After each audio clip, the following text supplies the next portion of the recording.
I'm here with my colleague, Antonio Ianni. We're from GS1 Ireland.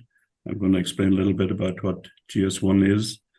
But the purpose today really is to introduce a paper we wrote for CitA for the gathering on EU regulations, in particular the Digital Product Passport, the Eco-Design for Sustainable Product Regulation, and the Construction Product Regulation, and how those could be met by using GS1 standards. Next slide, please, Antonio. So this is the paper. I'd encourage you to read it. I think it'll be published in a couple of days. It's obviously goes into a lot more detail than we can present in a 15-minute presentation today. But I think you'll find it interesting, even just from the point of view of the background to the EU regulations. Next slide, please, Antonio. So GS1, for those of you who don't know, GS1 has been around for over 50 years. We're probably best known for barcodes. So we often introduce ourselves as the barcode people, going back to 1974, the first barcoded product that was scanned in a supermarket in the US, juicy fruit chewing gum. So we have over 2.5 million companies worldwide who are members of GS1. We are a member-owned, neutral, not-for-profit organization. So our members own us, including the 3,500 members in Ireland who own GS1 Ireland. We're represented in 116 countries, so we have offices in 116 countries and people in those offices, and we service over 150 countries, including countries such as North Korea, Ukraine, Russia, as well as, obviously, Ireland, the US, the UK, and so on. So practically every country in the world. And we cross 25 different sectors, and we claim over 6 billion barcodes scanned every day. Next slide, please, Antonio. So we cover, as I say, 25 sectors. The main ones where we started out were in retail, particularly grocery. But since then, we've branched out into apparel, fresh foods, general merchandise, so practically everything that goes through a supermarket or a shop. But in the last 10, 15 years, we've gotten into healthcare as well, trying to bring our standards to bear there and let them reap the benefits, so that now most of healthcare is covered by GS1.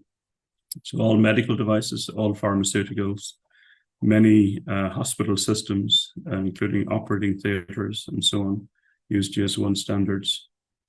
And in construction, which is our new kid on the block, if you like, so encouraged by what's happened in healthcare and in particular in rail as well, we decided that we should spend more focus on construction and see if we can use the same systems for identification, for identifier numbers and the barcodes that go with them, and RFID tags and so on, so that they didn't have to reinvent the wheel, as it were. We're also very big in manufacturing and in transport and logistics. So as we see in construction with modern methods and offsite construction, that this will come into play much more, the manufacturing aspect of that and the logistics of getting product into those offsites and from the offsites onto the physical sites. Next slide, please, Antonio. So GS1 standards are based on ISO standards and some other standards, but principally ISO. So any standard that's used by GS1 is typically also an ISO standard. So the second one there on the list, the GTIN, is the Global Trade Item Number. That's the product barcode that you see in supermarkets and on DIY products and so on. And that's a part of an ISO standard. The Global Location Number is also an ISO standard. And the GIAI, the Global Individual Asset Identifier, also an ISO standard. So those are three of the main ones that we'd see in use in construction. So the GLN for locations, the GIAI for assets, and the GTIN for products. We cooperate with ISO and CEN. Many GS1 people, including myself, serve on CEN and ISO committees. We have a memorandum of understanding with Building Smart. In fact, Antonio and I are at a Building Smart conference at the moment, which is where we are. And we sit on a number of NSAI committees as well. Next slide, please, Antonio. So just to give you a little bit of flavor of the barcodes and the standards that we use for identification. So the complete supply chain, and up to now, we've been talking about linear supply chains. But of course, when it comes to construction, we're talking about circular economies and sustainability and so on. So we are adapting our standards to meet that. So how does a G10 last for 60 to 100 years? How do you apply it as a barcode or an RFID tag? So all of those challenges, which are not unique to GS1, but which are new to us, I suppose, in terms of the history of GS1 would have been that the product life ends at the consumer. So once you put it through the checkout, that of course no longer applies. So one of our strengths, I think, is the fact that we've been around for 50 years and will continue to be around because we're member-owned. And then the barcodes, the linear barcodes, so the original ones, you're also going to see a lot of data matrix barcodes and QR codes. We're moving to QR codes for retail, for instance, in the next couple of years. And the QR code in particular has been very effective, as you probably all know, in construction and widely used. And GS1 invented, if that's the right word, RFID tags for use in other sectors. So that's now coming as well to the construction sector. So Antonio is going to take you through now the regulations and how those can be applied, or how GS1 standards can be applied to them. So as I said before, the purpose of the paper really was to understand if GS1 standards can meet the requirements. So I'll leave it to Antonio to answer that. Thank you, Seán. Yeah. So as Seán mentioned, yeah, this is basically the images here on the presentation is basically a kind of mind map to try to understand actually where the revised construction product regulations actually is coming from. So we have to look back at December 2019 when a new European Green Deal was proposed by the European Commission. And then we have to look back at March 2020 when a new circular economy action plan was actually also proposed. And again, here, this is a very important point for us. This is where, as Seán mentioned, now we have to start to think more in a circular economy instead of a linear supply chain. In other words, we have to now start to think where the raw material are coming from, and in one day, how they're going to be either repaired, used, or recycled. So this is really a big point for us, March 2020. So, in March 2022, then the Eco Design for Sustainable Product regulation was then proposed.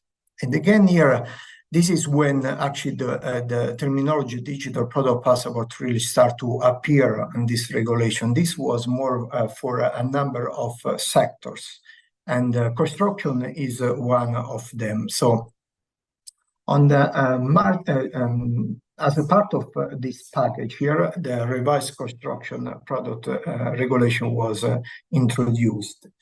And we have to also look at the EU strategy for sustainable and circular textile as well, because when we refer to textile, we have to also think in this way that some of these materials are actually going to be used in construction.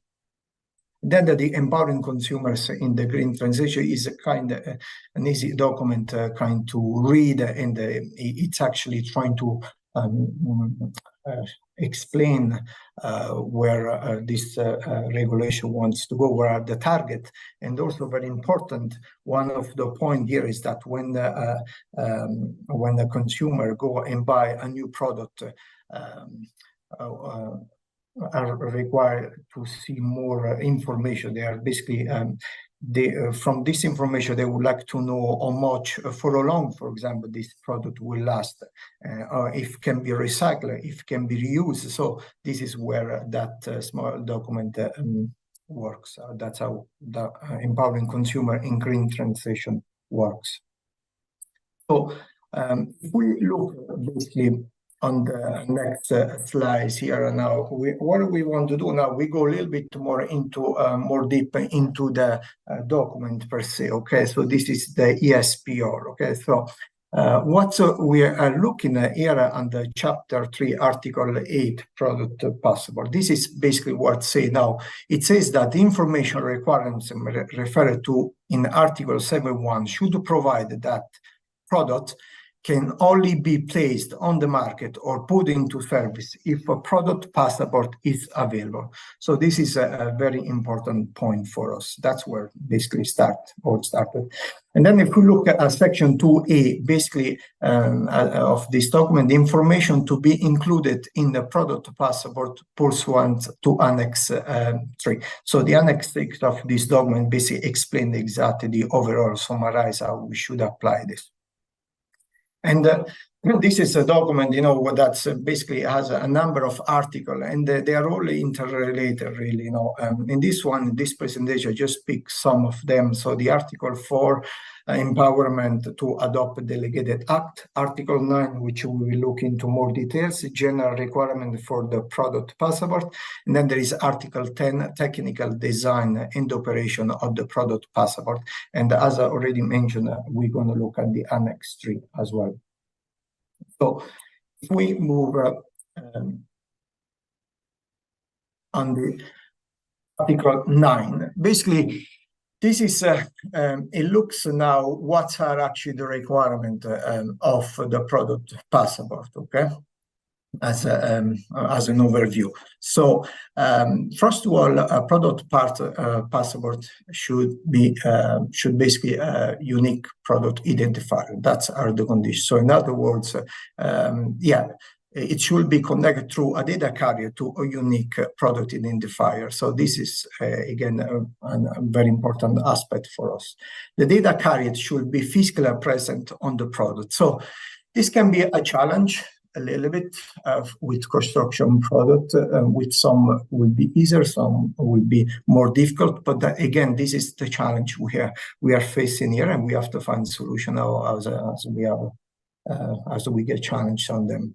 And the data carrier and unique product identifier should comply with standard ISO/IEC 15459/2015, where basically GS1 basically applies this standard. And all information included in the product passport should be based on open standard developed with an interoperable format and should be machinable, structured, and searchable.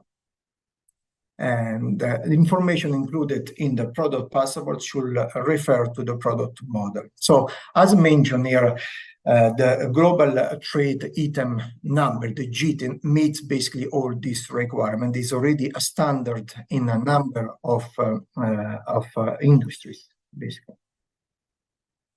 And when we look at the Article 12, product passport, this is now a backup to the GDL products passport. So the Commission should set up and maintain a register storing information, including in the product passport.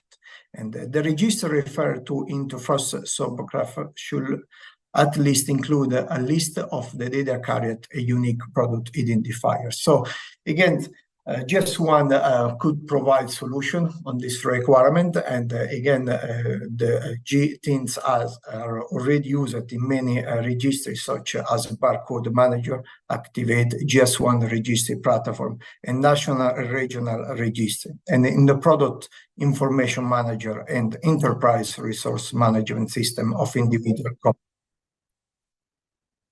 So on the next, basically, slides, the Annex 3 really is a summary of main point that we have already covered here. And as I say, with GS1, we meet all this requirement. So if we look on the next slides, we actually go, so as I said, we look at the CPR per se, okay? So The CPR provides a technical specification for a common language on how to test and communicate the performance of a construction product. The latest amendment adopted by the European Parliament was July 2023 and explicitly required use of digital product passport. Now, the third point we see here is the CPR is expected to come into force in the Q2 of 2024. So, no much more time, we have to wait for it. And this one here, where we look next is the role of the SPR. This is actually information coming from the European Commission. Basically, again, when we look at this image, we see that all in this strategy, okay, all the industry in a sense are interrelated, and all these new proposals are interrelated. So, and the role of the SPR is basically to say, in other words, if you are as a construction industry, you are not able to Antonio, introduce. Please, yeah, we have 1 minute to finish, please. If we don't have, if the construction industry cannot introduce the CPR, so then there will be a requirement from the SPR that basically they need to be respected, basically implemented. And there are many countries already in Sweden and in Norway. They are already introducing the DIT as a standard for their construction products. So this is kind of an overview, and we go into the conclusion. And Seán, please, if you can join back the call and have the conclusion, please. Yeah, I think we're a bit over time, but I think you concluded very well there, Antonio. So I'll hand it back to Ibrahim.